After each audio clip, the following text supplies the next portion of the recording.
Hello बच्चों, आप सभी का हमारे YouTube channel Navodaya study centre में स्वागत है। तो मेरे प्यारे बच्चों, आप लोग अच्छे होंगे, मस्त होंगे, अपनी पढ़ाई को अच्छे तरीके से कर रहे होंगे। तो मेरे प्यारे बच्चों, इससे पहले हम विगत वर्षों में पूछे गए प्रश्न के 10 क्वेश्चन करा चुके हैं। तो आज हम उससे आगे कराने वाले हैं। तो ध्यान से अच्छे तरीके से आप लोग समझने का प्रयास कीजिएगा। तो आज का जो हमारा पहला क्वेश्चन है, वह हमारा जो पहला क्वेश्चन है 11 नंबर क्वेश्चन। विगत वर्षों में पूछे गए प्रश्न का जो हमारा 11 नंबर क्वेश्चन है, ध्यान से सुनना, हमारा जो पहला क्वेश्चन है 5 माइनस कोष्टक में 2 सही 1/2 माइनस 3/4 कोष्टक बंद प्लस 3 सही 1/2 माइनस 1 सही 1/4 का मान क्या होगा। तो मेरे प्यारे बच्चों, जो हमारा 11 नंबर क्वेश्चन है वह 5 माइनस कोष्टक में 2 सही 1/2 माइनस 3/4 कोष्टक बंद, आ गई बात, प्लस कोष्टक में 3 सही 1/2 माइनस 1 सही 1/4 का मान क्या होगा। तो सबसे पहले क्या करेंगे, यहाँ 5 है तो 5 माइनस 2 दूना कितना होता है 4, 4 कितना होता है 5, यानी 5/2 माइनस 3/4 कोष्टक बंद, यहाँ प्लस है तो प्लस हो जाएगा, 3 दूना कितना होता है 6, 6 कितना हो जाएगा 7, 7/2 माइनस है तो माइनस 4 का नम कितना होता है 4, 4 कितना हो जाएगा 5, यानी 5/4। आ गई बात समझ में यहाँ तक। यहाँ 5 है तो 5 हो जाएगा, यहाँ माइनस है तो माइनस, और 2 और 4 कैल्शियम कितना होता है 4 होता है, 2 और 4 कैल्शियम कितना होता है 4, 2 से भाग करेंगे 4 में तो 2 दूना कितना होता है 4, यानी 2 आया, 2 का मल्टीप्लाई 5 में, 2 5 कितना होता है 10, यहाँ माइनस है तो माइनस, 4 का नम कितना होता है 4, 1 का मल्टीप्लाई करेंगे 3 में तो 3 का नम कितना होता है 3। आ गई बात समझ में, यहाँ प्लस है तो प्लस, यहाँ भी 2 और 4 कैल्शियम लेंगे तो कितना आएगा 4 आएगा, 2 दूना कितना होता है 4 और 2 का मल्टीप्लाई करेंगे 7 में तो 7 दूना कितना हो जाएगा 14, यहाँ माइनस है तो माइनस, 4 का नम कितना होता है 4 तो 5 का नम 5। आ गई बात समझ में, यहाँ 5 है तो 5, यहाँ माइनस है तो माइनस, 10 में से 3 घटाएंगे तो कितना आएगा 7 बटे कितना आएगा 4, यहाँ प्लस है तो प्लस, और 14 में से 5 को घटाएंगे कितना आएगा 9, 9/4 आएगा। आ गई बात समझ में सभी बच्चे को। अब क्या करेंगे, यहाँ 5, यहाँ माइनस और यहाँ प्लस है तो प्लस माइनस का क्या होता है माइनस, 7/4 तो 7/4, यहाँ प्लस है तो प्लस, 9/4 है तो 9/4 हो जाएगा। आ गई बात समझ में। इसके बटे एक लिख सकते हैं,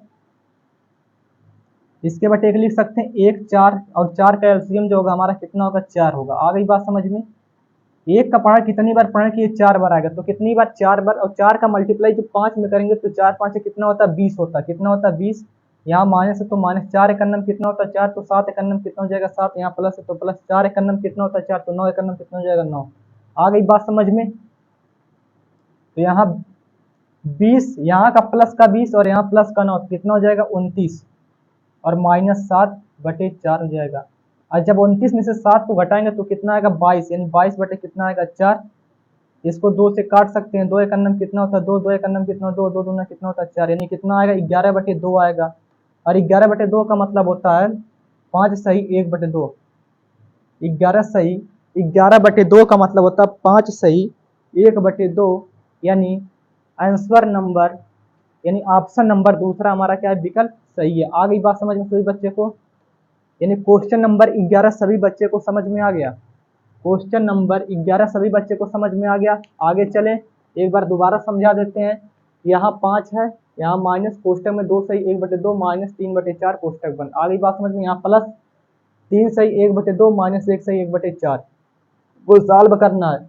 यहाँ 5 है तो 5 हो गया, यहाँ माइनस है तो माइनस हो गया, 2 दूना कितना होता है 4, 4 है कितना हो गया 5/2 है, यहाँ माइनस है तो माइनस, 3/4 है तो 3/4 हो गया। आ गई बात समझ में। यहाँ प्लस है तो प्लस हो गया, 2 3 कितना होता है 6, 6 कितना हो जाएगा 7, 7/2, यहाँ माइनस है तो माइनस, 4 का नम कितना 4, 4 है कितना हो जाएगा 5/4। आ गई बात समझ में यहाँ तक। यहाँ 5 है तो 5 हो जाएगा, यहाँ माइनस है तो माइनस हो जाएगा। जब हमने 2 और 4 का एलसीएम लिया तो एलसीएम कितना है 4, 2 से भाग करेंगे 4 में तो 2 दूना कितना होता है 4, 2 बार जाएगा, 2 का मल्टीप्लाई करेंगे 5 में तो 5 दूना कितना हो जाएगा 10, यहाँ माइनस है तो माइनस हो जाएगा। आ गई बात समझ में।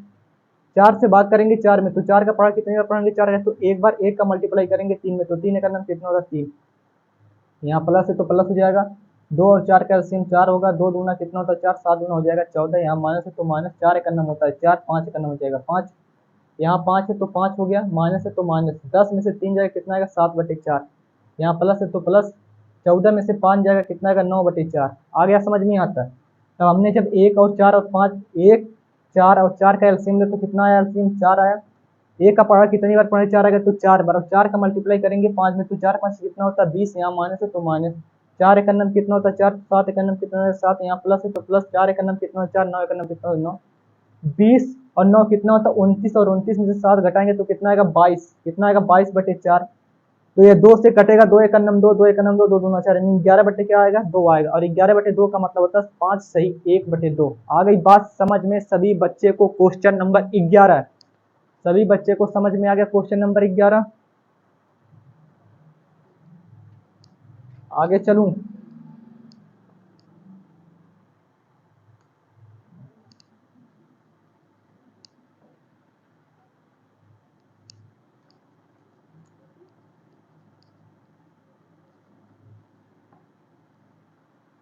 क्वेश्चन नंबर 12,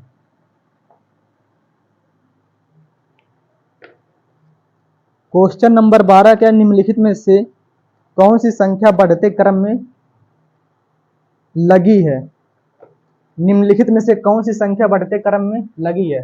तो क्या है हमारा क्वेश्चन, ऑप्शन उठाएंगे 1/3 माइनस कामा 1/2 कामा 0.25, यानी निम्नलिखित में से कौन सी संख्या, निम्नलिखित में से कौन सी संख्या बढ़ते क्रम में लिखी हुई है, निम्नलिखित में कौन सी संख्या बढ़ते क्रम यानी आरोही क्रम में लिखी गई है।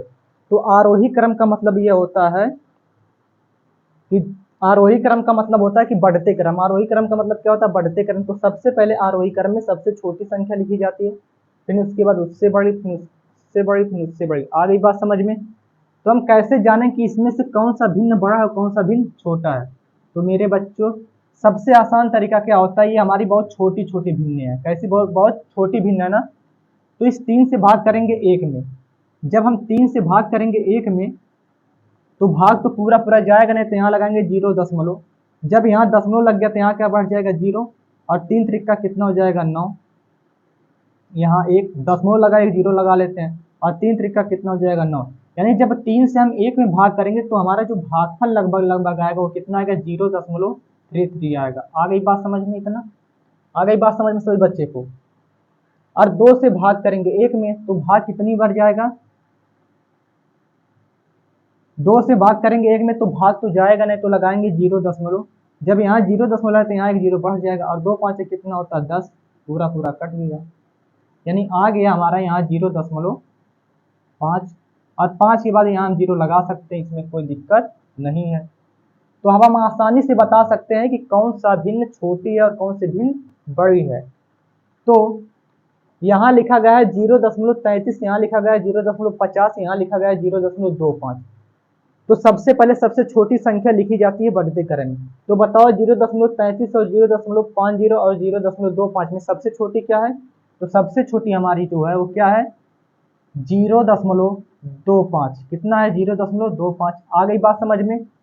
फिर इससे बड़ा क्या है, इससे बड़ा है 1/3, यानी 0.33 का मतलब 1/3। आ गई बात समझ में। फिर इससे बड़ा क्या है 1/2, 1/2 का मतलब 0.5, यानी कितना हो जाएगा 1/2। ये हमारा हो गया आरोही क्रम यानी बढ़ते क्रम। आ गई बात समझ में सभी बच्चे को, आ गई बात समझ में सभी बच्चे को। यानी जो हमारा 1/3 कामा 1/2 कामा 0.25 का जो आरोही क्रम यानी बढ़ते क्रम वो कितना होगा 0.25 कामा 1/3 कामा 1/2 होगा। सभी प्यारे बच्चे को क्वेश्चन नंबर 12 समझ में आ गया, यानी ऑप्शन नंबर हमारा तीसरा सही है। आ गई बात समझ में सभी बच्चे को, आ गई बात सभी बच्चे को समझ में। क्वेश्चन नंबर 13, क्वेश्चन नंबर 13 क्या है,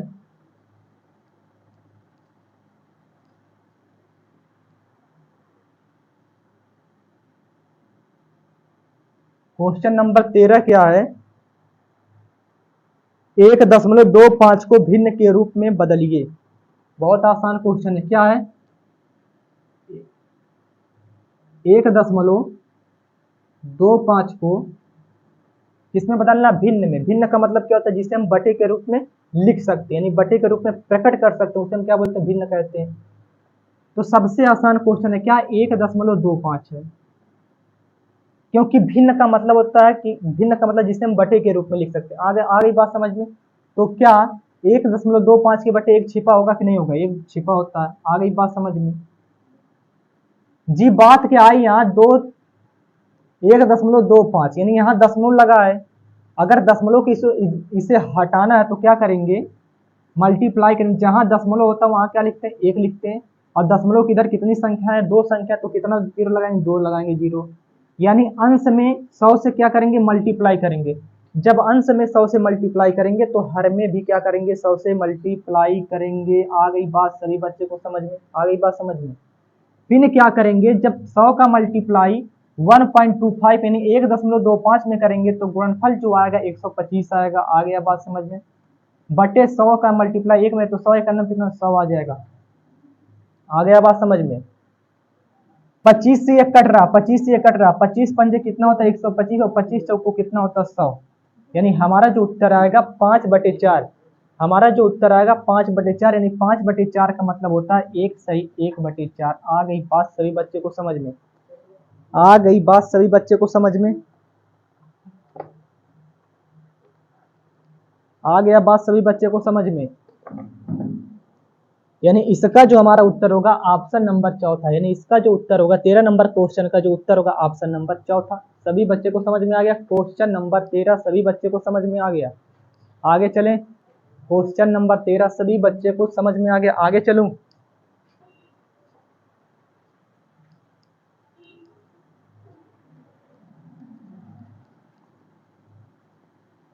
क्वेश्चन नंबर 14 हमारा जो है,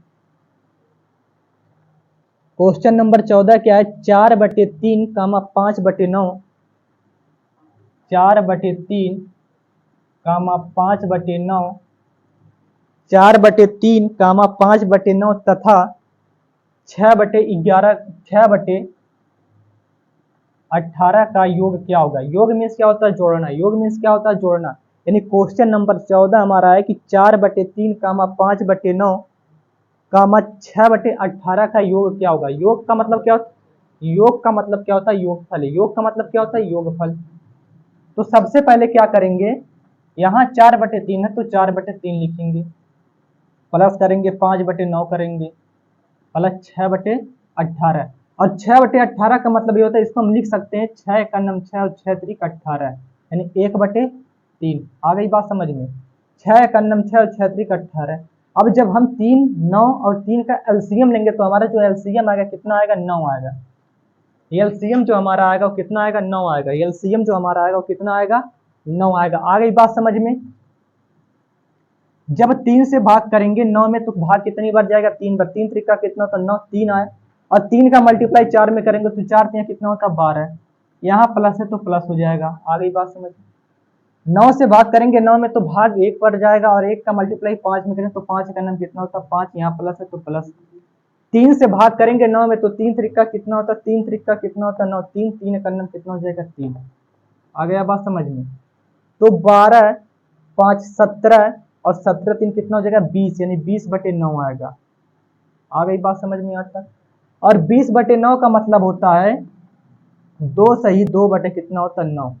2 9 18, 2 20/9, यानी 20/9 आएगा इसका उत्तर। यानी 2 सही 2/9, यानी ऑप्शन नंबर चौथा, यानी ऑप्शन नंबर चौथा। आ गई बात सभी बच्चे को समझ में।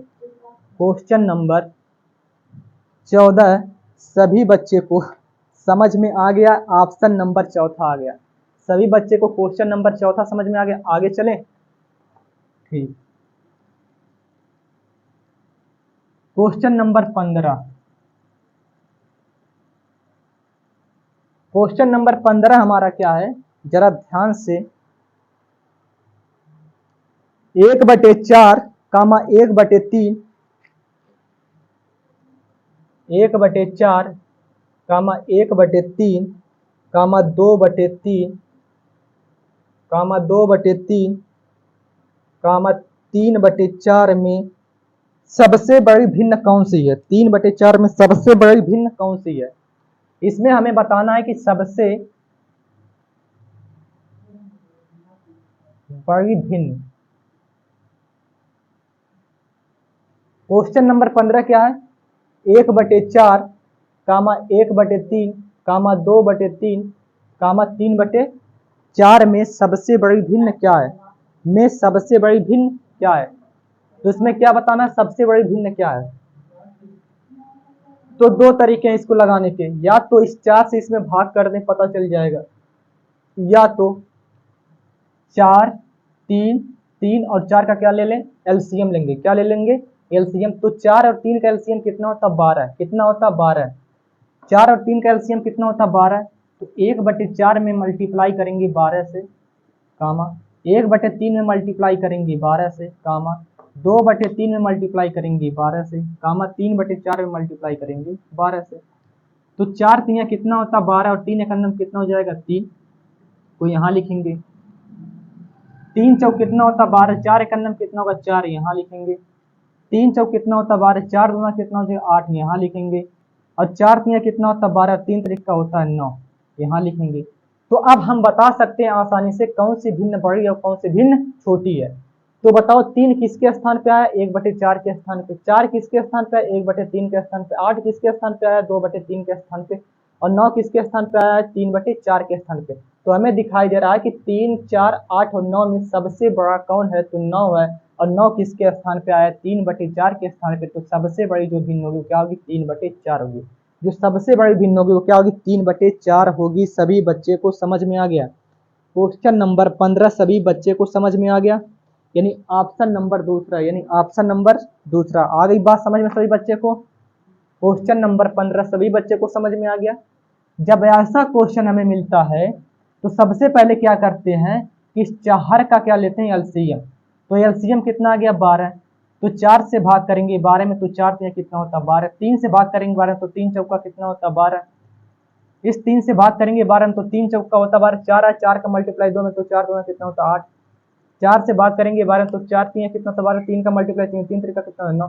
तो हम बता सकते हैं आसानी से कौन सी भिन्न बड़ी और कौन सी भिन्न छोटी है। तो इसमें दिखाई दे रहा है 3 4 8 में सबसे बड़ा कौन है? 9। और 9 यह किसके स्थान पे आया? 3/4 के साथ। तो सबसे बड़ी भिन्न क्या होगी? 3/4। सभी बच्चे को समझ में आ गया? Question number 15।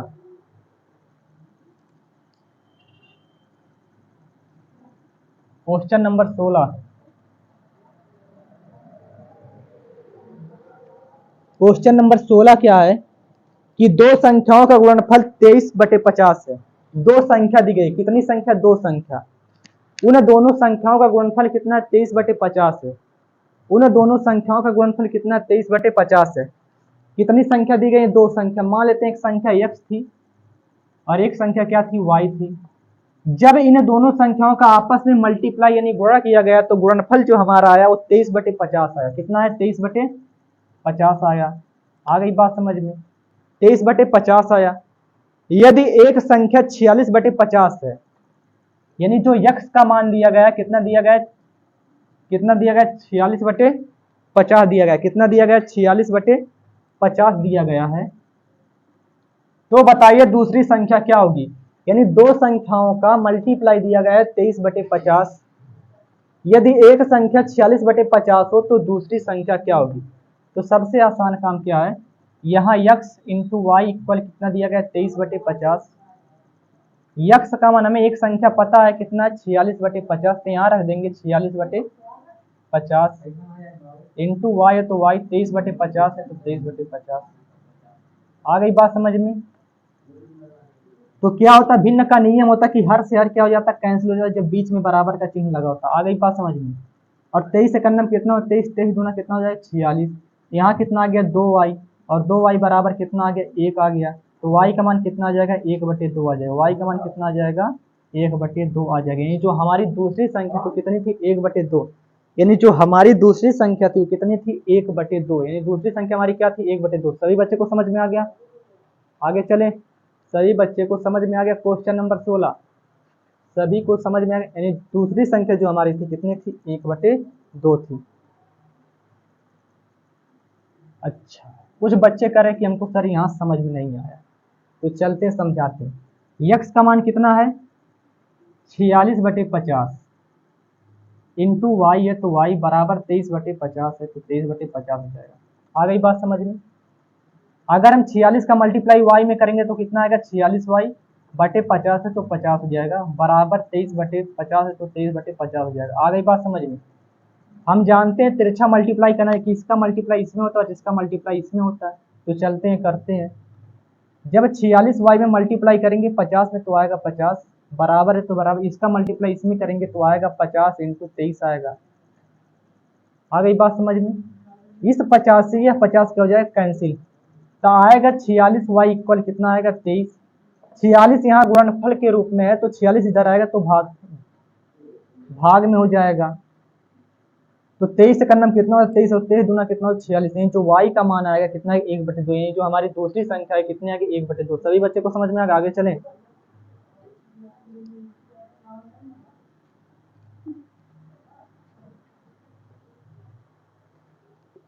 क्वेश्चन नंबर 17 हमारा क्या है कि क्वेश्चन नंबर 17 हमारा है 3/5 किलोग्राम सोने का मूल्य 240 रुपए है, यानी 3/5 किलोग्राम, यानी क्वेश्चन नंबर जो हमारा 17 है वह क्या है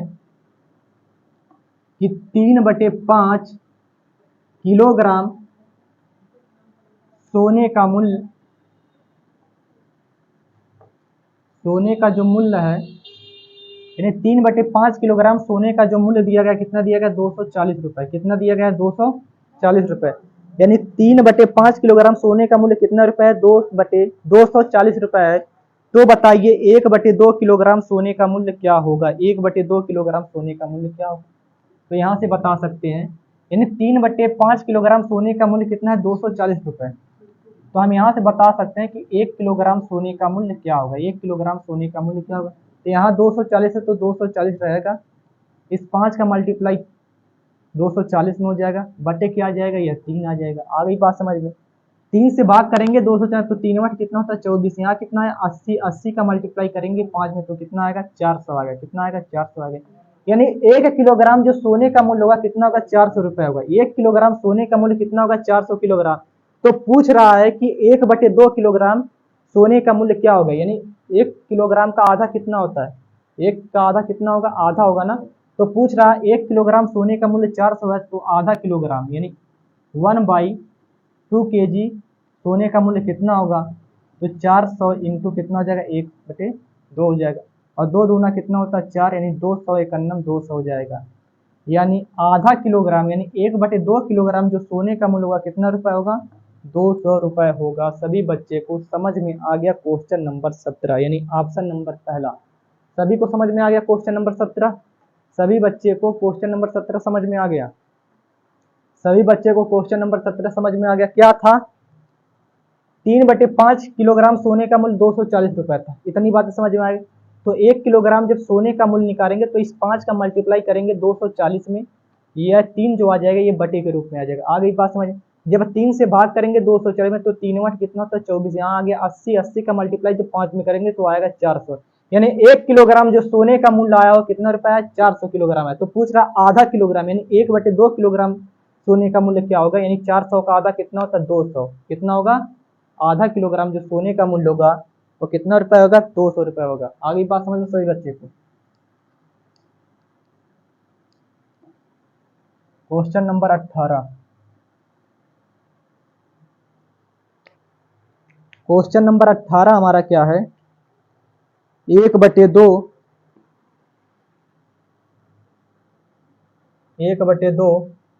कामा 3/4 कामा 5/6 कामा 10/11 में सबसे छोटी भिन्न कौन सी है, सबसे छोटी भिन्न कौन सी है। 1/2 कामा 3/4 कामा 5/6 कामा 10/11 में सबसे छोटी भिन्न कौन सी है, यानी सबसे छोटी भिन्न कौन सी है।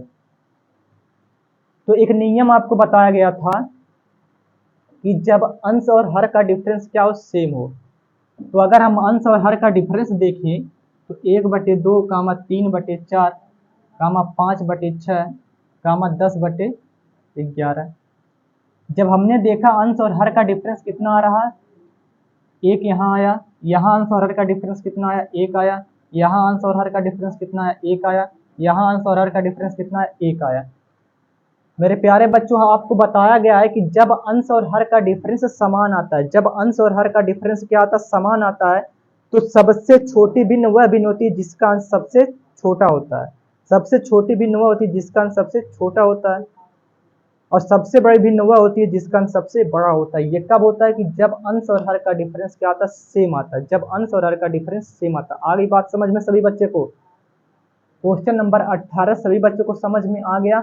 यानी जब अंश और हर का डिफरेंस क्या होता है, सेम होता है, तो सबसे छोटी भिन्न वह भिन्न होती है जिसका अंश सबसे छोटा होता है, और सबसे बड़ी भिन्न वह भिन्न होती है जिसका अंश सबसे बड़ा होता है। तो बताओ इन 1/2, 3/4, 5/6, 10/11 में सबसे छोटा अंश किसका है? तो हमने देखा सबसे छोटा अंश किसका है, 1/2, यानी एक सबसे छोटा है। यानी सबसे छोटी जो हमारी भिन्न होगी क्या होगी, 1/2। क्या होगी सबसे छोटी भिन्न, 1/2 जो होगा ये हमारा सबसे छोटा भिन्न होगा। सभी बच्चे को क्वेश्चन नंबर 18 समझ में आ गया। यानी ऑप्शन नंबर पहला हमारा राइट आंसर होगा। आ गया बात सभी बच्चे को समझ में? सभी बच्चे को क्वेश्चन नंबर 18 समझ में आ गया। क्वेश्चन नंबर 19, क्वेश्चन नंबर 19,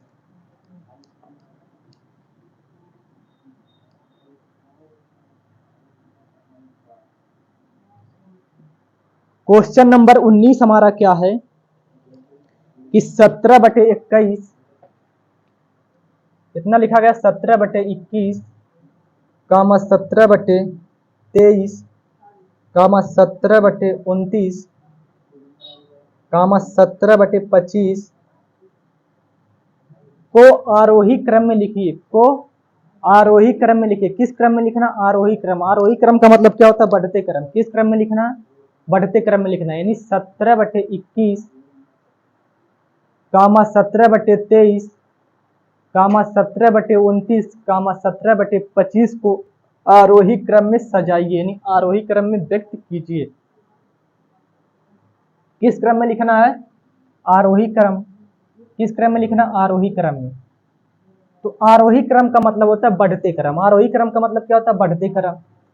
तो जब सबसे पहले हमने क्वेश्चन देखा कि यहाँ 17/21 है, यहाँ 17/23 है, यहाँ 17/29 और यहाँ 17 कितना है, 25 है, यहाँ 17/25 है, यहाँ कितना है, 17/25 है।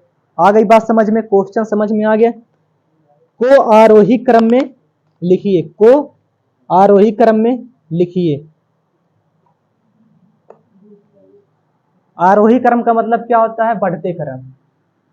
तो एक नियम आपको बताया गया है कि जब अंश क्या होता है, समान होता है। जब अंश क्या होता है, समान होता है, तो सबसे छोटी भिन्न वह भिन्न होती है जिसका हर सबसे बड़ा होता है।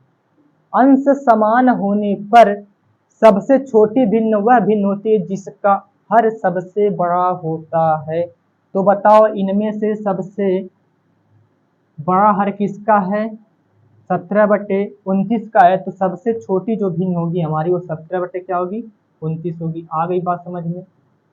और 17/29 से बड़ा कौन होगा, यानी 17 कितना हो जाएगा, 25 हो जाएगा। आ गई बात समझ में। इससे बड़ा कौन होगा, 17 कितना होगा, 23 होगा।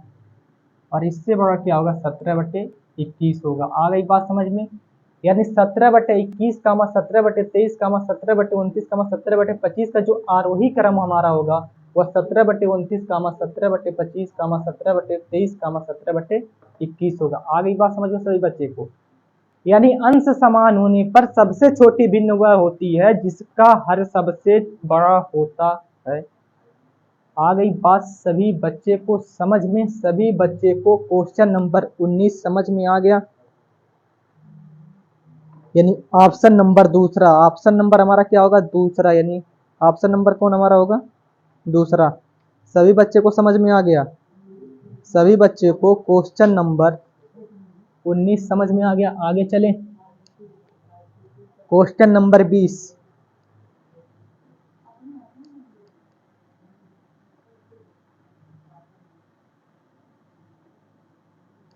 क्वेश्चन नंबर 20 हमारा क्या है?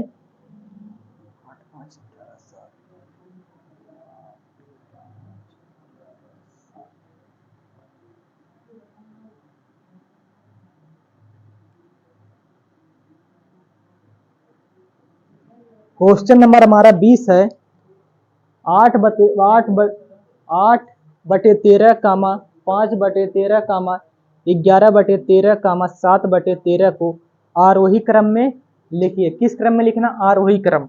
आरोही क्रम का मतलब होता है बढ़ते क्रम। तो इससे पहले वाला सवाल जो हमारा था उसमें हमारा क्या था? अंश समान था। उसमें क्या था? अंश समान था। और इसमें हमारा क्या है? हर समान है। तो उसमें क्या नियम होता था? जब हर हमारा क्या होता था? समान होता था। जब हर समान होता था तो सबसे छोटी भिन्न वह भिन्न होती जिसका हर सबसे बड़ा होता था। सेम इसी का उल्टा यह होता है। सेम इसी का उल्टा यह होता है। तो हर समान होने पर यानी हर समान होने पर सबसे छोटी भिन्न हर समान होने पर सबसे छोटी भिन्न वह भिन्न होती है जिसका अंश सबसे छोटा होता है। जिसका अंश सबसे छोटा होता है।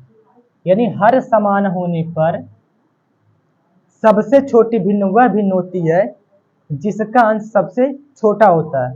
हर समान होने पर सबसे छोटी भिन्न वह भिन्न होती है जिसका अंश सबसे छोटा होता है। तो सबसे छोटा अंश किसका है? 5/13 का। यानी सबसे छोटी भिन्न क्या हो जाएगी? 5/13 हो जाएगी। आ गई बात समझ में? इससे बड़ा भिन्न हमारा क्या होगा? 7/13 होगा। आ गई बात समझ में? इससे बड़ा क्या होगा? 8 कितना होगा? 13 होगा। और इससे बड़ा क्या होगा? 11/13 होगा। आ गया सभी बच्चे को क्वेश्चन नंबर 20 समझ में आ गया। यानी जो 8/13 कामा 5/13 कामा 11/13 कामा 7/13 का जो आरोही क्रम होगा वो 5/13 कामा 7/13 कामा 8/13 कामा 11/13 होगा। सभी बच्चे को क्वेश्चन नंबर 20 समझ में आ गया। तो मेरे प्यारे बच्चों, उम्मीद करते हैं आप सभी को प्रत्येक क्वेश्चन अच्छे से समझ में आया होगा। तो आज की क्लास यहीं तक रखते हैं, आगे की क्लास कल। जय हिंद।